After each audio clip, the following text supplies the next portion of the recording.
بسم اللہ الرحمن الرحیم۔ السلام علیکم ورحمۃ اللہ وبرکاتہ۔ کیسے ہیں ناظرین؟ خیریت سے ہیں؟ اللہ کی ذات سے امید ہے کہ آپ سب خیر و عافیت میں ہوں گے انشاءاللہ تعالی، اور اچھے اچھے کاموں میں مصروف ہوں گے۔ آپ سب سے عزیزانہ گزارش ہے کہ ہمارے چینل کو زیادہ سے زیادہ سبسکرائب کریں، کہ زیادہ سے زیادہ لوگوں تک یہ دین کی دعوت پہنچ سکے۔ اس کے لیے آپ اپنے احباب اور دوستوں میں شیئر بھی کریں ویڈیو کو۔ شکریہ، جزاک اللہ۔ مرد کو عورت پر کوئی فضیلت نہیں، مرد اونچا اور عورت نیچی نہیں ہے۔ شرف انسانیت کو دونوں ایکولی شیئر کرتے ہیں، وہ بھی ہیومن بینگ، وہ بھی ہیومن بینگ۔ چنانچہ قرآن مجید کے دو مقامات آپ کو فَاسْتَجَابَ لَهُمْ رَبُّهُمْ أَنِّي لَا أُضِيعُ عَمَلَ عَامِلٍ مِّنكُمْ، ان کے رب نے ان کی دعا کو قبول کیا اور فرمایا میں تم میں سے کسی عمل کرنے والے کے کسی عمل کو ضائع کرنے والا نہیں۔ من ذکرن او انثی، خواہ وہ مرد ہو خواہ عورت، بعضکم من بعض، تم ایک دوسرے ہی میں سے ہو نا۔ ایک ہی باپ کے نطفے سے بیٹا بھی ہے، بیٹی بھی ہے۔ ایک ہی ماں کے رحم میں پرورش پائی ہے بیٹے نے بھی، بیٹی نے، تو اونچ نیچ کہاں سے آ جائے گی؟ کدھر سے آ جائے گی؟ بعضکم من بعض، ایک دوسرے میں سے ہو۔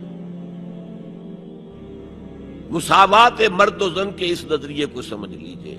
دوسرا نظریہ میں بتاؤں گا جو آج دنیا مغرب سے لے رہی ہے، وہ سراسر گمراہی ہے، سراسر گمراہی ہے، سراسر گمراہی۔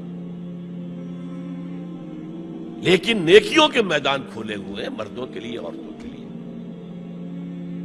جو مرد کمائے گا نیکی وہ اس کے لیے ہے، جو عورت نیکی کمائے گی وہ اس کے لیے ہے۔ انڈیویجویلٹی ہے، فریڈم ہے، فریڈم آف ول ہے، مساوی ہے۔ اور اسی لیے میں نے یہ جو آیت ہے دیکھیے، اس میں 10 اوصاف میں مردوں عورتوں کو برابر برابر، عام طور پر قرآن کا اسلوب یہ نہیں ہے، اسے عربی میں کہتے ہیں برسبیل تغلیب۔ ایک مجمع ہے، مرد بھی ہے عورتیں بھی ہیں، تو مذکر میں خطاب ہوگا، مؤنث کے صیغے سے خطاب نہیں ہوگا، وہ تابع ہے ساتھ ہی آ جائے گا۔ لیکن یہ آیت دیکھیے کتنی طویل ہے۔ ان المسلمین والمسلمات، یقیناً فرما بردار مرد اور فرما بردار عورتیں، والمومنین والمومنات، اور صاحب ایمان مرد اور صاحب ایمان عورتیں، والقانتین والقانتات، اور فروتنی اختیار کرنے والے مرد اور فروتنی اختیار کرنے والی عورتیں، والصادقین والصادقات، اور سچ بولنے والے مرد اور سچ بولنے والی عورتیں، والصابرین والصابرات، اور صبر کرنے والے مرد اور صبر کرنے والی عورتیں، والخاشعین والخاشعات، اللہ کے سامنے جھکنے والے مرد اور جھکنے والی عورتیں، والمتصدقین والمتصدقات، صدقہ دینے والے مرد اور صدقہ دینے والی عورتیں، والصائمین والصائمات، اور روزہ رکھنے والے مرد اور روزہ رکھنے والی عورتیں، والحافظین فروجہم والحافظات، اور اپنی شرمگاہوں کی حفاظت کرنے والے مرد اور اپنی شرمگاہوں کی حفاظت کرنے والی عورتیں، والذاکرین اللہ کثیرا والذاکرات، اور کثرت سے اللہ کا ذکر کرنے والے مرد اور کثرت سے اللہ کا ذکر کرنے والی عورتیں۔ اعد اللہ لہم مغفرۃ واجرا عظیما، اللہ تعالیٰ نے ان سب کے لیے تیار کیا ہوا ہے۔ اعد اللہ لہم مغفرۃ، ایک تو مغفرت انہیں ملے گی اور اجر عظیم ملے گا۔ یہ ہے وہ تصور مساوات مرد و زن، کوئی اونچا نہیں کوئی نیچا نہیں۔ البتہ اب میں اگلے قدم پر آ رہا ہوں۔ ابھی تک تو افراد کی بات ہو رہی ہے، اب وہ ایک مرد اور ایک عورت شادی کرتے ہیں۔ یہاں آپ کو سمجھ لینا چاہیے اب وہ برابر نہیں رہے، اس لیے کہ گھر بنانا ہے، خاندان کی بنا ڈالنی ہے، ایک ادارہ ہے، انسٹیٹیوشن آف فیملی ہے، اور کسی انسٹیٹیوشن کے دو برابر کا اختیار رکھنے والے سربراہ نہیں ہو سکتے۔ آئی جی ایک ہوگا، ڈی آئی جی 4 ہو، 5 ہو، 6 ہو۔ کوئی فرم ہے، مینیجنگ ڈائریکٹر ایک ہوگا، آپ 100 ڈائریکٹر رکھ لیں، مینیجنگ ڈائریکٹر 2 نہیں ہو سکتے، کوئی کاروبار چل ہی نہیں سکتا۔ تو گھر کا ادارہ تو برباد ہو جائے گا اگر آپ نے برابر کر دیا دونوں کے اختیارات کو۔ آج اس کا مزہ چکھ رہا ہے یورپ اور ویسٹ اور امریکہ۔ خاندانی نظام ٹوٹ گیا۔ آج وہ شادی کرتے ہی نہیں، مرد شادی نہیں کرتے۔ کیوں کریں؟ قانون آپ نے یہ بنا دیا ہے کہ آپ نے آج شادی کی اور 1 مہینے کے بعد آپ اپنی بیوی کو طلاق دیں تو اپنی پوری دولت کا نصف دینا پڑے گا اسے۔ وہ کہتے ہیں ہم نہیں کرتے یہ۔ لیکن عورت کی تو ضرورت ہے نا، مرد کی ضرورت عورت ہے، لیکن عورت کی ضرورت بھی تو ہے مرد۔ مرد کہتا ہے آؤ میرے ساتھ رہو، کھاؤ پیو، میں شادی نہیں کروں گا۔ وہ یہ کہتے ہیں وی آر لیونگ ٹوگیدر، بس we are not married, we are living together. جتنے حقوق اسلام نے عورت کو دیے کسی مذہب نے نہیں دیے، لیکن برابر آپ کر دیں گے تو خاندان کا ادارہ ختم ہو جائے گا۔ اسی لیے فرمایا گیا الرجال قوامون علی النساء فالصالحات قانتات حافظات للغیب بما حفظ اللہ۔ مرد حاکم ہیں عورتوں پر، نیک بیویاں وہ ہیں جو اپنے شوہروں کی اطاعت کرتی ہیں۔ ظاہر بات ہے کہ کوئی رائے ہے، اختلاف رائے ہو گیا ہے شوہر اور بیوی میں، بیوی دلیل سے سمجھا لے، اپیل سے سمجھا لے، جس طرح بھی سمجھا لے، منوا لے، ٹھیک ہے، اور نہیں تو اسے شوہر کی بات ماننی پڑے گی۔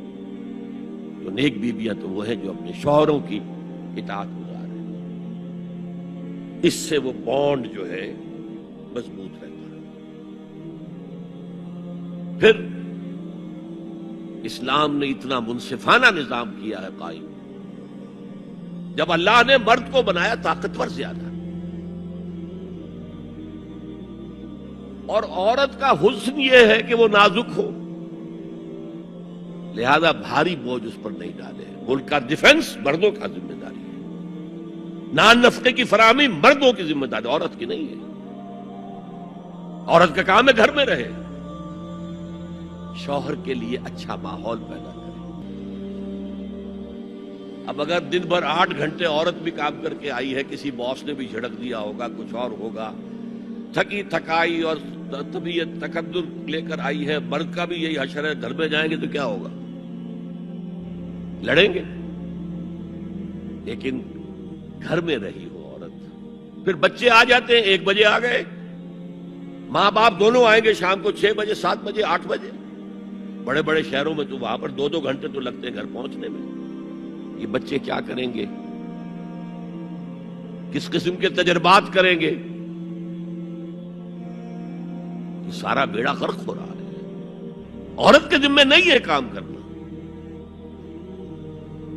کہتے ہیں مجبوری ہے۔ آپ اپنے سٹینڈرڈ آف لیونگ کو بڑھاتے جائیے، بڑھاتے جائیے، بڑھاتے جائیے، دونوں کی سر توڑ محنت کے باوجود آپ کا جو ہے تقاضا پورا نہیں ہوگا، اور اسی کو سکیڑ لیجئے۔ کمانا شوہر کا کام ہے، بیوی کا نہیں۔ اس کو اقبال نے کہا ہے کہ اسلام کا معاشرتی نظام 2 حصوں پر مشتمل ہے، حافظ ناموس زن، ایک تو عورت کی عصمت و عفت کی حفاظت، مرد آزماں، مرد کے اوپر چیلنج ہے، بھاری بوجھ تمہیں اٹھانے ہیں، مرد آزماں مرد آفرین، بھاری کام سارے مردوں کے لیے ہے، عورت گھر میں رہے۔ اور آج بھی امریکہ میں جو سٹے ایٹ مومز کہلاتی ہیں، وہ مائیں جو گھروں میں رہتی ہیں، ان کا بہت بڑا ان کا مقام ہوتا ہے، ان کے بچوں کی تربیت جو ہو سکتی ہے۔ اور سب سے زیادہ مظلوم وہاں پر عورت ہے۔ مجھے بتایا جاتا ہے کہ جب سردی برف پڑ رہی ہوتی ہے تب بھی سب سے پہلے سڑکوں پر آپ کو عورتیں نظر آئیں، مرد 1 گھنٹے بعد گھر سے نکلے گا، کیونکہ اس عورت نے کہیں اپنے بچے کو کسی بیبی سیٹر کے پاس، چلڈرن کیئر کے پاس بھیجے گی، پہنچائے گی، پھر اپنے آفس جائے گی، شام کو آفس سے نکلے گی، وہاں سے بچے کو لگی، پھر گھر آئے گی۔ مظلوم ترین عورت ہے وہاں پر، دونوں بوجھ ڈال دیے اس پر، حمل بھی وہ اٹھائے، ولادت کی سختی بھی سہے، اور معاش کا بوجھ بھی ڈالو اس پر. واقعہ یہ ہے کہ آج کی عورت انتہائی مظلوم عورت. ایک تو اسے کھلونا بنا لیا. عجیب حیرت ہوتی ہے مغربی تہذیب کو کیا ہوا ہے. عورت ننگی، مرد پورا لباس پہنے ہوئے، پینٹ بھی ہے اور کوٹ بھی ہے، سوٹ پورا ہے اور ٹائی بھی ہے، اور عورت ننگی ہے، اور شدید ترین سردی کے اندر ٹانگیں ننگی ہیں اس کی. یہ اسلام کا معاشرتی نظام اس کو کسی صورت گوارا نہیں کرتا. دین کی بات پھیلانا اور ایک دوسرے میں دعوت دینا یہ صدقہ جاریہ ہے، اور ثواب کی نیت سے ان کو ایک دوسرے میں شیئر کریں اور سنیں، اپنے دوست احبابوں میں بھی ان کو شیئر کریں. صدقہ جاریہ انشاءاللہ تعالی ان کا اجر عظیم ملیں گے انشاءاللہ.